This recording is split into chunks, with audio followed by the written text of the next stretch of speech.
Right now, we're going to get started with today's featured presentation, and we're fortunate to have Dana Kirk from Michigan State University with us. Dana is an assistant professor in the Biosystems and Agricultural Engineering Department.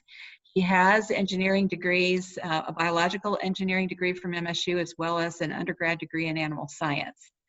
He is engaged in research having to do with anaerobic digestion and food waste. And he manages the anaerobic digester and the education center at Michigan State University. So welcome, Dana, and feel free to add anything else you would like before you start, but we'll go ahead and get started then. Okay, Dana. Good, thank you. Welcome to this virtual platform. So, as Gina indicated, my name is Dana Kirk. I'm housed in Biosystems and Agricultural Engineering at Michigan State. I oversee a couple of projects on campus in addition to my teaching and extension and research responsibilities. The primary responsibility I'll talk about today is around anaerobic digestion. One of the things that I do is I manage our anaerobic digestion research and education center. It's a concept that started kind of percolating in 2003. Was formalized in 2008 and serves today. I'm actually sitting here today quietly because everyone else is off campus. ADREC has a couple of key objectives. One is to look at novel ways to utilize waste products, primarily organic waste, and turn those into fuel, chemicals, fertilizers, or other value-added bioproducts. We also kind of fill a gap in incubation from commercial and technology that are being developed. So we have facilities here and capabilities to run small-scale projects, pilot-scale projects to help industry develop the next wave of technologies that we'll use to manage waste across the country and across the world. And then we have a mission related to education, and this is part of that, where we look to educate engineers, scientists, policymakers on waste to utilization design and practices, and kind of looking for, again, how can we become more efficient, more sustainable, more financially viable? And so we spend a lot of time with education. As I indicated, we're based in biosystems engineering. The center itself, though, branches across Michigan State and across a lot of institutions around Michigan and around the world. We've got 16 associated faculty on campus from engineering, chemistry, microbiology, economics, law. And so while we are based in engineering, we realize that there are lots of different faces and sides to problems. And so we have a diverse team that we work with on different projects. I kind of touched on this. The third bullet point, research and industry collaboration. We spend a lot of time understanding what organic waste is. And so we spend a lot of time testing and quantifying and looking at all sorts of different waste products that people in industry generate. And so it could be, cafeteria food scraps from MSU. We could be doing work with animal manure. We had a big project for a number of years and still support a little bit, a digester at the Detroit Zoo. So we had then exotic animals, non-domestic animals. Banana peels, we do work with waste honey, packing materials, organically based packing materials. So it's a variety of things, that we're looking at determining how we could turn those into some sort of value add. Again, our reach isn't just here in Michigan. We have a pretty big footprint in North America. We're one of two or three laboratories that serves industry and helps to address these issues in North America. And then we also have projects in Costa Rica, China, Ghana, and other countries around the world as well. So kind of a diverse footprint. So why are we doing this here at Michigan State? Well, we strive to be an international leader in education, research, and outreach. Part of our campus-based mission is to become a sustainable university. And so we initiated a sustainability plan. We have created a recycling center that's now about 8 years old. That's really state of the art. It recycles anything from textbooks to chairs to plastic and paper and glass, through different avenues there. The challenge is always, when it comes to recycling, is organic waste, food waste. And being a campus that we are, we have 20,000-ish students that live on campus. We serve 150 to 170,000 meals a week during the school year. We generate a lot of food waste, and that is a hard product to recycle. And so anaerobic digestion, composting are a couple of avenues for us to utilize that product here on campus, but then also across the country. In 2012, we actually implemented an energy transition plan. We started to look at moving campus from, at the time, our coal-based energy source to renewable, sustainable energies and low-carbon energy. The anaerobic digester, which I'll talk about a little bit later, was one of the first projects, well, actually was the first project implemented underneath the energy transition plan. Since then, we've done things with conservation of energy, so we've just reduced consumption as much as possible. Done energy efficiency projects. We've moved to natural gas in our own energy production facility, and we've installed and are installing more solar production on campus. And so our energy transition plan over the last 8 years has grown substantially and has diversified and has us on track to meet the reductions and targets that we look for in the future. Campus living, I guess I said 20,000, about 17,000 students on campus, 35 to 40,000 meals served daily. Today, I don't know what that number is. It's probably much lower. There still are a few thousand students living on campus.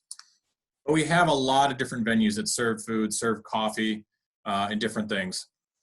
We also have the university farms, and that's a big portion of the campus here in East Lansing, is this farmland that we sit in. So we have dairy, we have beef, we have swine, sheep, poultry, and horses on campus. We also have the pavilion, where there's a lot of livestock shows and different expositions that are held that generates more organic waste. And then we have research. And again, being a strong agricultural college and university, we've got greenhouses and we've got all sorts of field experiments where we're doing work with potatoes and other material, apples, other things that have to be disposed of, utilized. They may not be fit for human consumption, but they need to be, we want to find a way to utilize those. And so that contributes to our organic waste footprint that makes our story on campus very complicated, but very much like any other city around the country. So as we talk about food waste, and it's kind of popped up in the news again lately, the one thing we need to understand is it's a global problem. It doesn't matter where you're at in the world, we're generating food waste in one form or another, whether it's in packages or it's in bulk here in the US. Maybe it's mixed with garbage. Maybe it's separated from the garbage. And, in Germany and other parts of Europe, you've got a recycling bin, a landfill bin, and a food waste bin. And so you get a clean product like we see here. It's a problem in developed countries as well as developing. And so it truly is kind of a global challenge that a lot of people are looking at, trying to reduce the problems and improve the situation and improve utilization. There's been evidence or concern that it does impact climate change and does contribute to kind of resource loss or inefficiencies, whether it's related to water or fertilizer or fuels or carbon emissions. It does have an impact, and there are ways to be more efficient and be more productive with the food that we grow and produce. When we look at where food loss occurs, this is where we start to see the story and understand the complications with it. This is a 2011 plot that was provided by the Food and Agriculture Organization, and this is very much focused on the United States, or North America, I should say. When we see food waste, we got to think about it in the supply chain. So we have production, that would be at the farms, at the farm level. Harvesting, handling, storage, so again, kind of transporting from farm to kind of the next user in the line. Processing and packaging losses, so again, making food products, and then moving that from those production facilities to retail and distribution, and then at the consumer level. Our story in North America, when we look at food waste from a traditional lens, pre-March 1st, 2020, we think about food waste as really being a consumer problem. We aren't very good with our food choices and how we spend money and make choices on food. And you can see grain, seafood, fruit and vegetables, meat, milk, all of the losses, are highest at our household level. And so our challenge is really kind of how we make decisions with food. If you were to look around the world, though, in developing parts of the world, you're going to see more losses occurring early in the supply chain, at the production level and at the transportation and distribution. And again, it's just because the sophistication of those networks is not as advanced and well developed as what we have in North America and other parts of the developed world. You can also see trends, meat and milk, because they're high cost products, are generally lost or wasted at the lowest levels.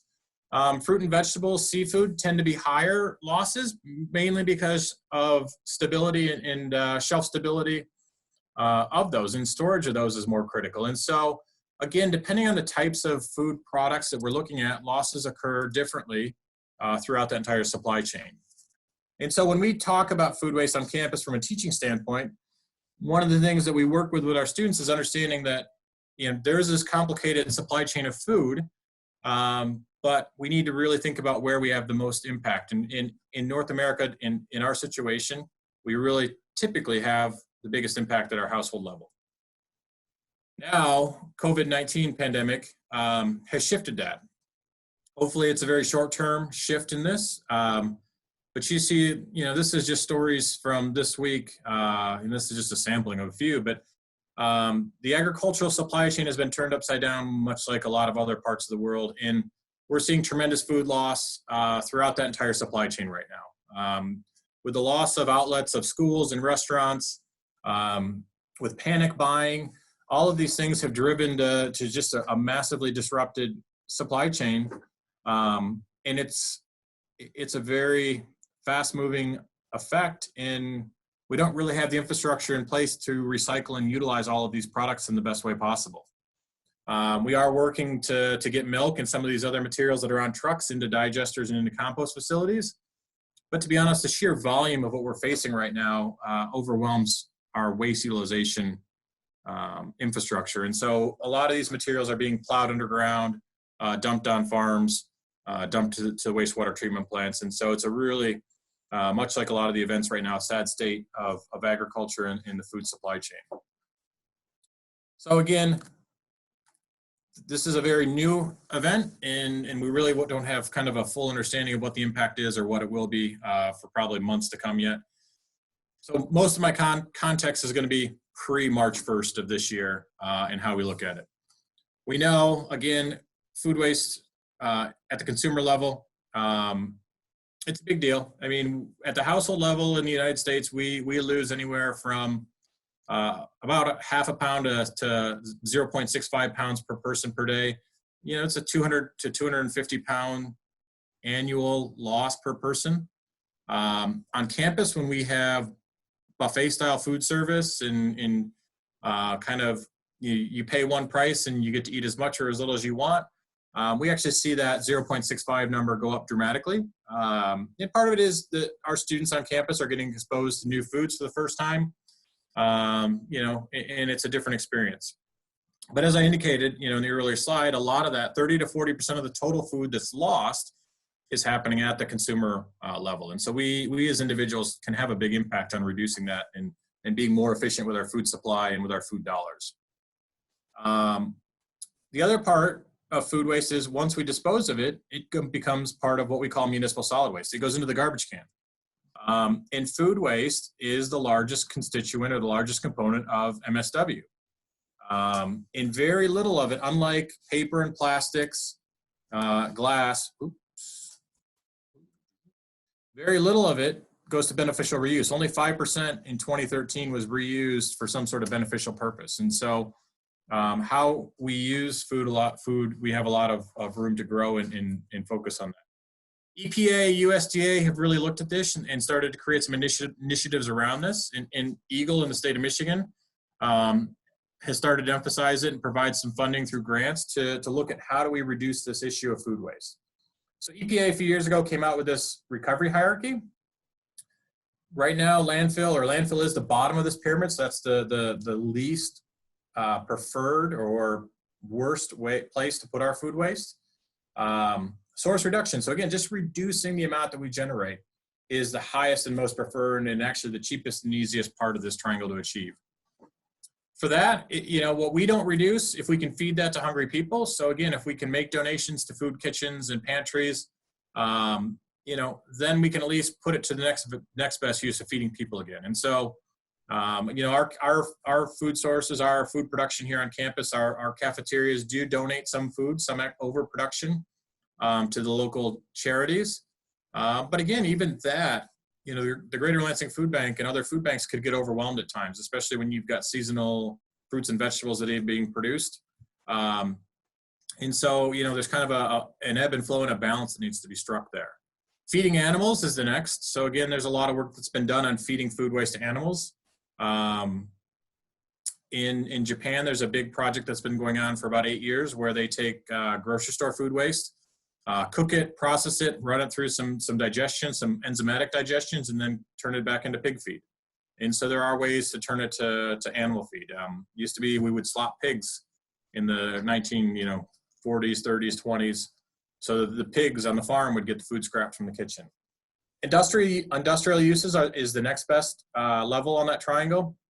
And that's turning it back into some sort of energy or value-added product. And so anaerobic digestion fits in here, converting it into diesel fuel. So again, using that French fryer oil and making that into vehicle fuel. Those would be industrial uses examples. Composting is the next, and then landfill, as I indicated, is the lowest. So why landfill? Well, we landfill a lot of material. Food is the largest constituent, followed by plastics in 2014. So we know it is taking up capacity. It is complicating landfilling because food or organic waste is the only source of materials that actually break down really well in landfills and generate landfill gas. And so by addressing the food waste issue in the US, we can reduce that food waste going to landfills, and we can actually reduce landfill gas, which has some trade-offs, but overall, long-term, it is a better opportunity. The one interesting thing is that we know 1 ton of MSW or garbage going into a landfill will generate about 300 cubic feet per minute of landfill gas at about 50% methane. Here in Michigan, we use about 150 to 160 cubic feet per year of natural gas. So 50% of 300 is 150. So in 1 minute in a landfill, we can produce enough gas to heat a house in Michigan on an annual basis. So if we're collecting that gas and we're using it, there are benefits and offsets to it. The downside, we're just not really good at capturing landfill gas. We're 50 to 75% efficient, so there's room to grow there. It's a lot of it's just due to the structure and the nature of landfills.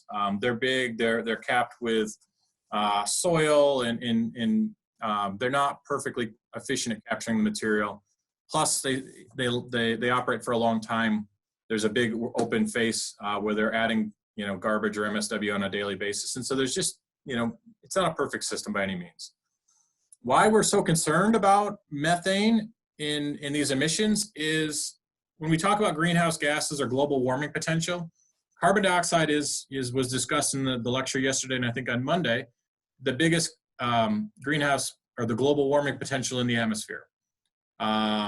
We use carbon dioxide as kind of the normal, like that is the baseline. We consider that a 1. Methane is 25 times greater than carbon dioxide. And so by capturing, reducing emissions, capturing the methane, utilizing it, we can have a pretty good impact on reducing the global warming potential of our activities on Earth. And so it is a big topic, and it is an important one because there is some correlations with carbon in the atmosphere and potential climate change implications. And when we look at methane emissions by source, landfills are a big part of this. So again, if we can address landfills, if we can address manure management as part of anaerobic digestion and organic waste utilization, we're potentially affecting 25% of our methane emissions in the United States. And so there's a big opportunity to gain some efficiencies. Other issues, the capacity issue. So again, if we're adding food waste to landfills, it's taking up capacity that could be used for other materials. Organic waste, like food waste, does break down over time, so that capacity issue may not be such a concern.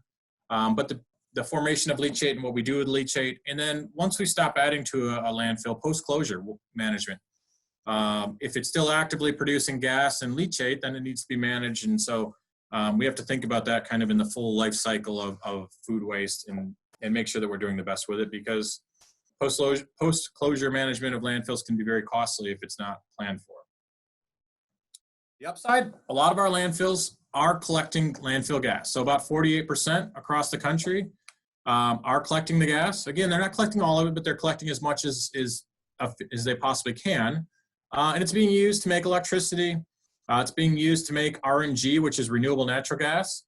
And this is growing quite a bit because we can use RNG for vehicle fuel. And so there are some huge benefits to this across the country. And so, you know, it's not all a downer when it comes to landfills, because we are utilizing it to the best of, that we possibly can. And so we do want to keep that in mind when we consider how it's being handled today.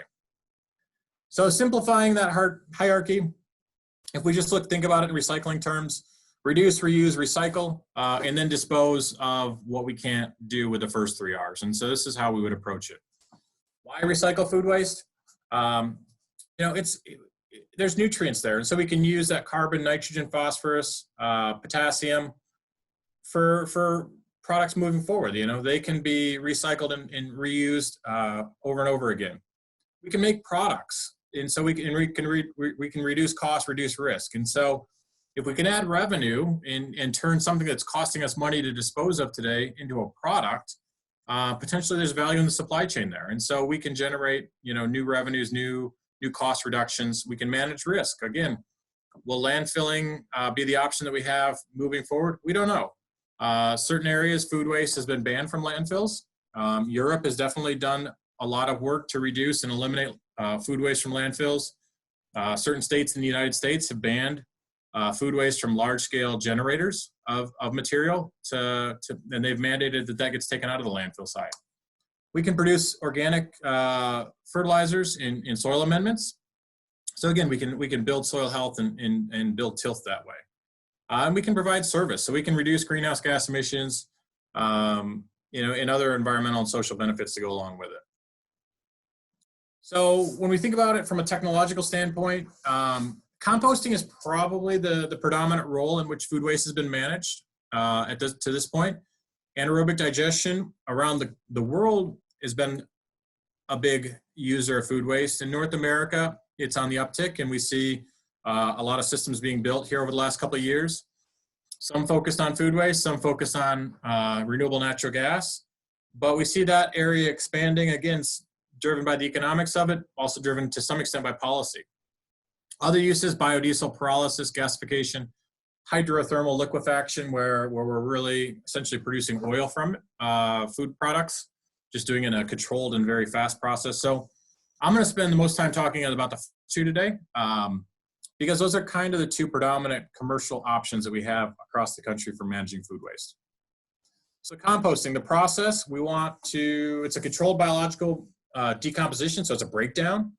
And the goal is to stabilize the material to where it's actually good for plant growth and doesn't cause nuisances or create odor problems or attract rodents and other things.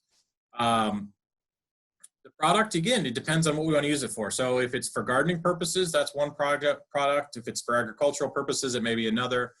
Maybe we want, you know, a more mature compost, or maybe we want a greener compost. So the product that we make will depend really on how we want to utilize it. There's many uses and specifications that add qualifiers. So again, there could be organic compost, there could be OMRI certified compost, there could just be compost that really doesn't come with any certifications. And so the landscape can be a little confusing. You know, next time you go to Home Depot or Lowe's, look around and see how many different kinds and bags and colors there are of compost. It makes my head spin when I go look at the landscape section there. So again, a lot of different kind of product types that are being developed. So the process, you know, we're going to start with a pile of green and brown materials, and there's ratios that go into making that. A lot of good resources about backyard composting on the web. Cornell, the U.S. Compost Council are a couple of really good resources for composting. Michigan State Extension has some materials. Again, feedstocks here could be yard waste. They could be leafy greens, kitchen prep. The things that we want to avoid when we're composting as feedstocks would really be high fat materials. So cooking oil is not a good product. Also high protein. So meats are not a good product because they're going to create odors and create other potential issues with the compost, as well as create nitrogen imbalances. When we make good compost, we really want to keep nitrogen and carbon in balance, where we want 20 to 40 parts carbon for every 1 part nitrogen. And so we want to control that process. Microorganisms, again, it's a biological process. And so we're really creating the climate, the life, the house in this compost pile where these microorganisms can proliferate and consume and convert this material in a timely fashion. Compost is an oxygen-driven process. So we do need to have oxygen in the system. And we get that by mixing the compost pile on occasions. And it also needs moisture. And so again, having a water source and having it at the right moisture content is critical for good compost. What's going to come off is the compost product on the right. And then we're going to lose water, heat, and carbon dioxide, throughout that from the pile as it goes through the different processes. There could be odor and other gases, but a lot of times they're oxidized and destroyed before they leave that pile. But when you are turning compost, you're going to smell potentially some other gases coming off of that. Ammonia, maybe the first one that you would notice, but there are other gases that can be released as part of that process. So the purpose of compost, or the goal, is to take a product like this where you've got a mix of green and browns. There's manures and straws and yard waste in there, and really turn it into a high-value product that can be used on your yard or garden or golf courses or any other sources that need carbon and fertilizer in the soil. The phases of the process, it is a long process. It is a biological. At first, it's going to go through a mesophilic stage where those temperatures are going to be below roughly 130 degrees Fahrenheit, followed by a thermophilic phase where we're going to reach a much higher temperature. And during this temperature, we're really inactivating or killing off a lot of pathogens and things that aren't good that we really don't want in the fertilizers that we're going to put in our gardens. And so this is an important phase for the human safety interaction piece to make sure we hit that level of temperature. And then we're going to cool back off and go into a second mesophilic phase and then a curing and maturation phase.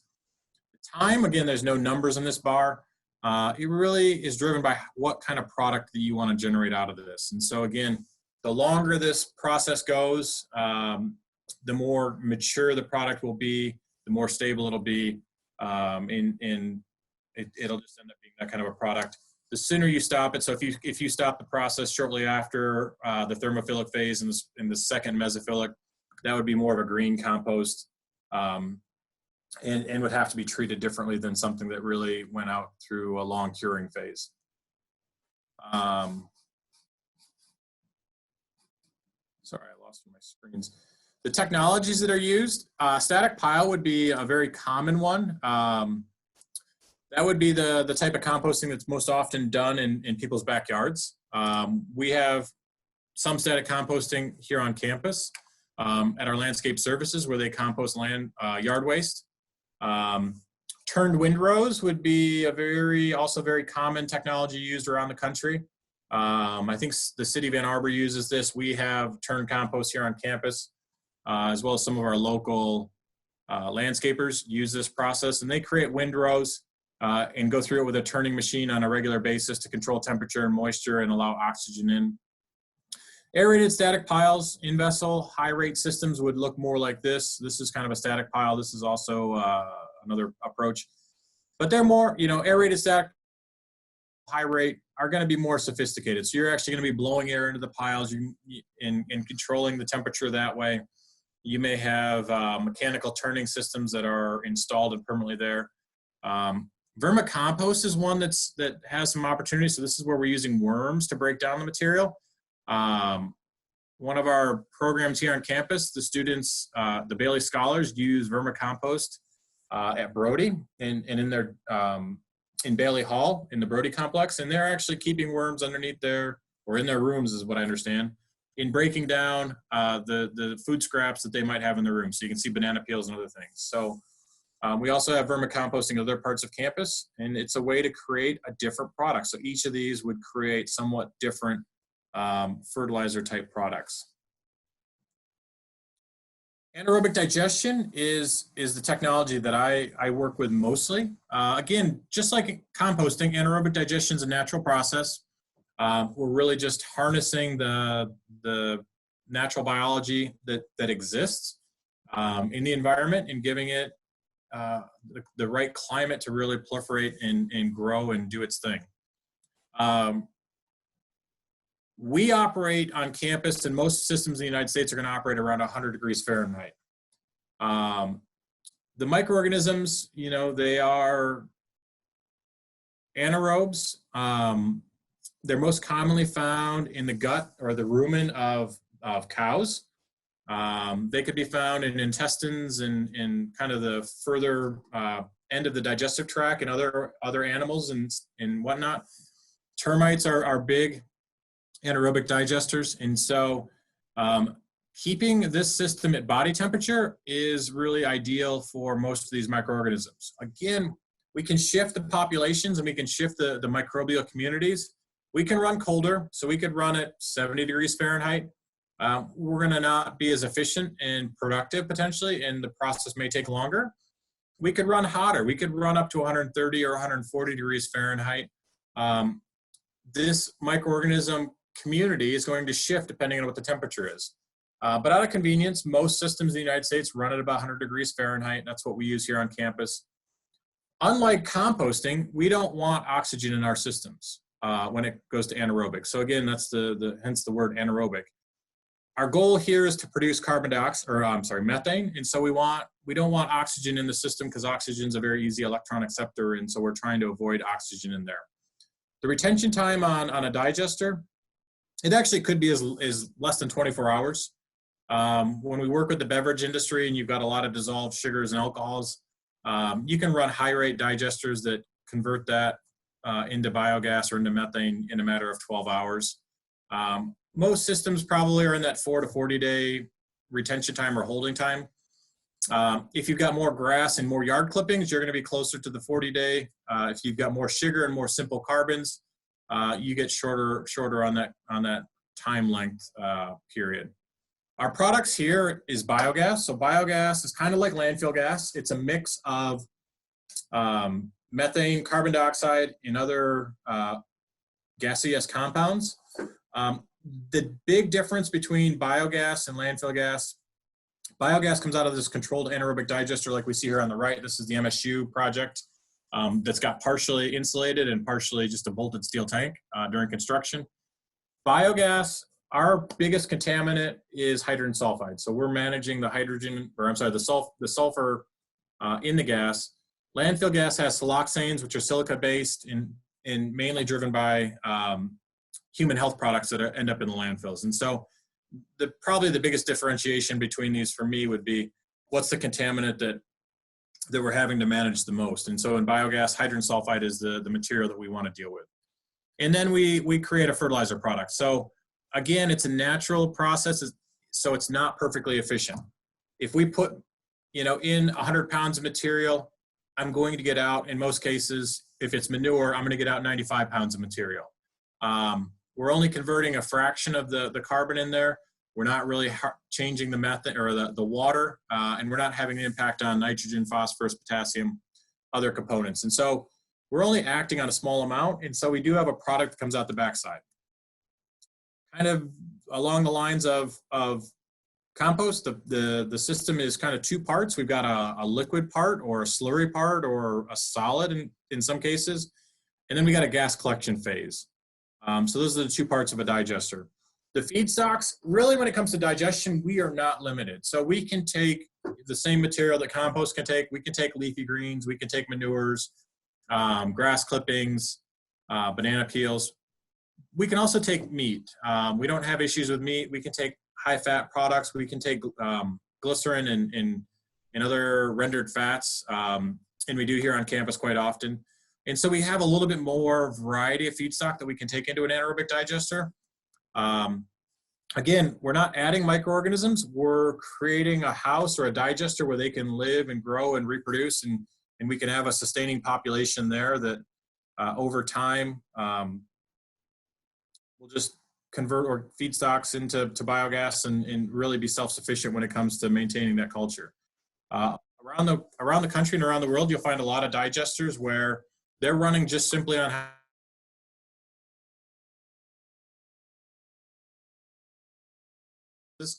so our microorganisms that would take the same scraps from our food are going to get a relatively good balance of starches and protein and minerals and vitamins and everything that they need to be strong and healthy.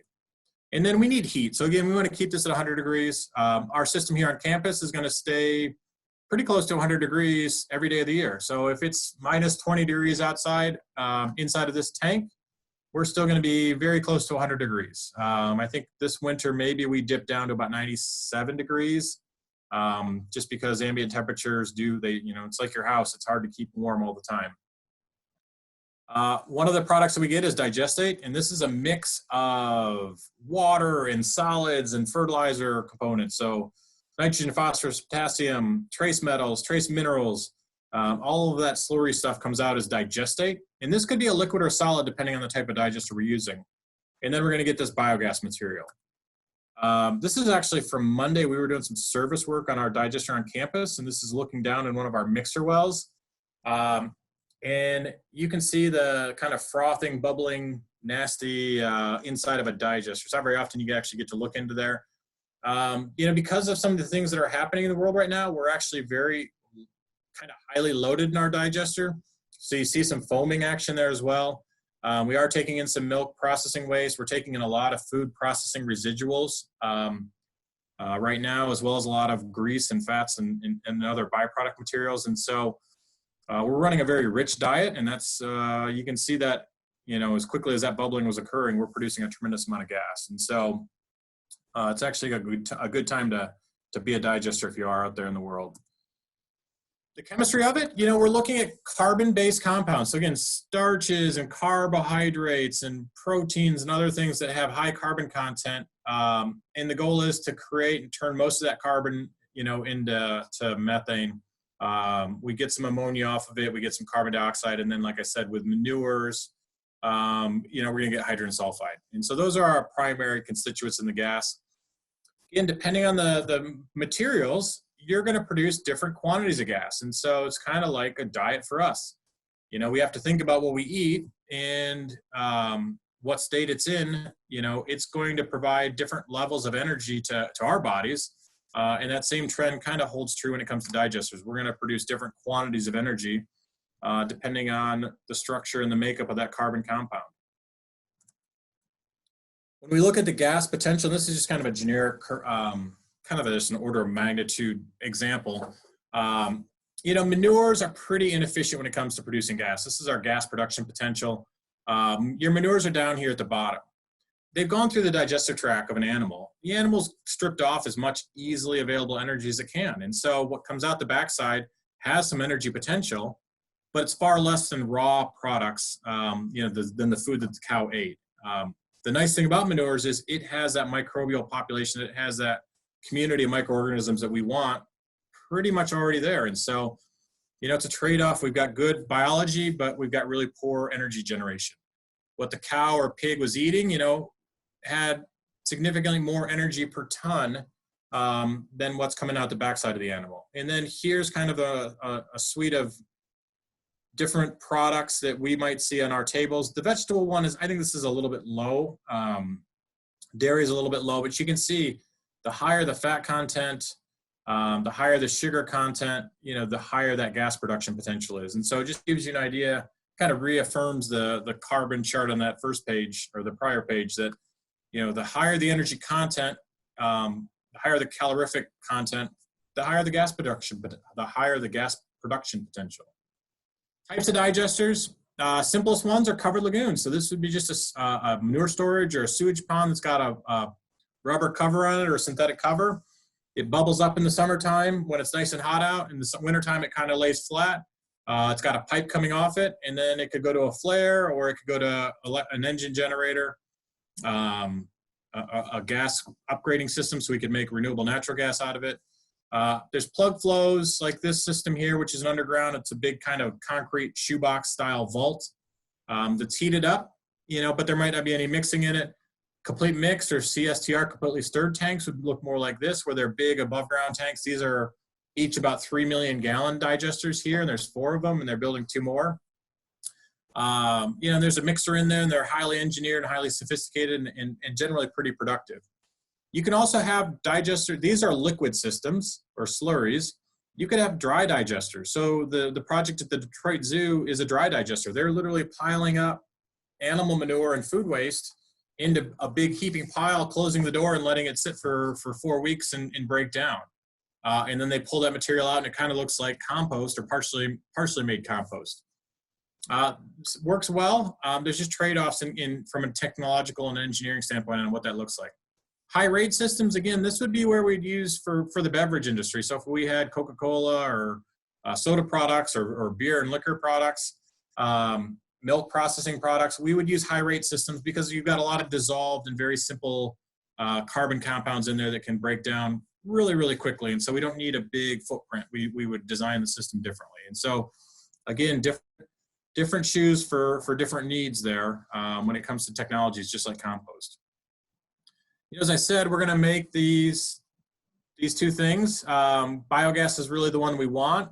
Our methane content is going to range from 50 to maybe as high as 70% on a food waste system. Carbon dioxide makes up the majority of the rest of the gas, and then these other trace gases, like I said, hydrogen sulfide, ammonia, other hydrocarbons would be in there as well. And we can use biogas in the raw form to make heat. We can dry it and knock out a little bit of the hydrogen sulfide and make electricity. We can strip all of the impurities out, compress it, and put it in a pipeline, and it's just like natural gas that we would get out of the ground. Only it's coming from a renewable and regenerative system, a quickly regenerative system. And so again, nationally, the trend right now is to make renewable natural gas and really use that for vehicles because it offsets really high carbon outputting fuel sources. The digestate is really a mix of fiber, undigested materials, water, and nutrients. And so it has great value as a fertilizer. When we look at our campus system, here we are. We've got 2 digesters actually. This is our research plug flow, and then this is our commercial complete mix. The white tank I showed a picture of earlier sits here. This is clearly steaming away. Both of these are actually steaming away in the middle of winter. And so again, with a properly designed system, we're going to make the same amount of gas in the middle of January as we will in the middle of July. And so our goal is to be baseload energy generators. On campus, we've got about a 400,000 gallon system, which is a small system for North America. We're about half manure and half food waste, and some of that food waste comes from campus. A lot of it comes from off campus. Our mesophilic system is about half that size. We're currently not operating that, but it is part of our bigger CSTR system. We're generating electricity, so this unit here is our combined heat and power unit. This is a big 12-cylinder truck engine. It runs just off of natural gas or methane. You can see it steaming away there. We've got our exhaust coming out. We have a flare that's up there as well. This unit burns the gas. This unit also supplies all of the heat that we need to keep this digester at 100 degrees all year round, as well as the building and some others. So it is a very efficient process. About 10% of the biogas that we produce is put back into the system for energy to run the system. So to heat it, to provide power to the pumps, we're going to need 10, maybe 15% of the energy, depending on the time of year, to keep the process going and keep it healthy. That means we're going to export 90-ish% of our energy offsite every day. And so that's an extremely energy efficient system, extremely productive. We're tied directly into campus, and so every kilowatt that we produce at this site, which is about a mile from the heart of campus, about 1.5 miles from Spartan Stadium, all of these kilowatts go directly into that main heart of campus and are part of our green energy for campus. Our uptime on this, we run about 95 to 98% of the time. And so, the times that we're down are really just to do oil changes and change spark plugs. And so as much as we can, we're running the system. The residual material that comes out, we actually run it and we split the solids and the liquids. The liquids go into this big tank here in the back, and they're fertilizer for our farm fields. And we'll put that on in spring and fall. They were applying some yesterday or today. We'll put this on agricultural fields in the summertime mostly, or in the fall. The solids go into our aerated windrow composting. And so they're part of our compost generation for campus. This is part of a research. So this is mainly service to campus, but we do research here. So we'll bring in technologies that look at, better ways to use gas, that look at better ways to partition nutrients out of waste products. So we can use this for research type activities as well. So get back over here. There we go. Recycling food waste is hard though. If it was easy, we would see a lot more projects around Michigan and around the country. Getting food waste out of your house, it's hard to do. I mean, it's hard for us to do at our house. We've got a little 5-gallon bucket that's in our porch, and we fill it up. We don't do it in the summertime because it stinks, but we fill it up and I bring it into work and put it into our digester. It's amazing now that we're eating all of our meals at home, how fast that bucket does fill up. A lot of coffee grounds in there as well, but getting it out of your house takes commitment, takes time, but you also have to have a place to go with it. So it's complex and sticky. Contamination is a big deal. So when we run our digesters, 100% of the material that comes into our digester goes back out on the land. And so we're very vigilant in keeping contamination out of the material coming in. We don't want stickers on fruit and vegetables. We don't want garbage bags.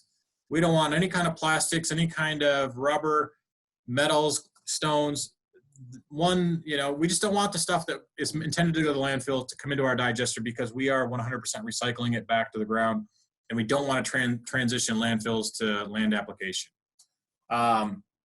Again, finding markets for compost and biogas has been traditionally hard. There's starting to be improvements. Biogas has become highly valuable as a vehicle fuel.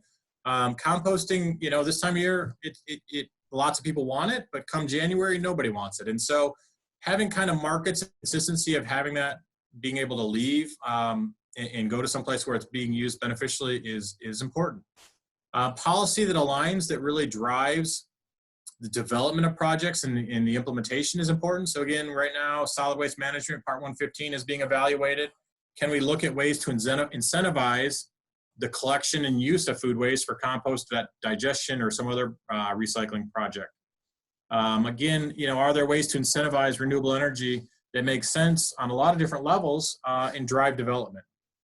Consumer education is a big one. We've got some classes here on campus that are focused on helping students better understand food waste, where it comes, what their impact is, and cost. Cost is always a driver, and more than ever, again, cost is a big concern when it comes to doing things like recycling food waste. And so, we've got to think about it in kind of long life cycles, but we really think about our pocketbooks on a daily basis. And so we have to balance how we look at the cost of these.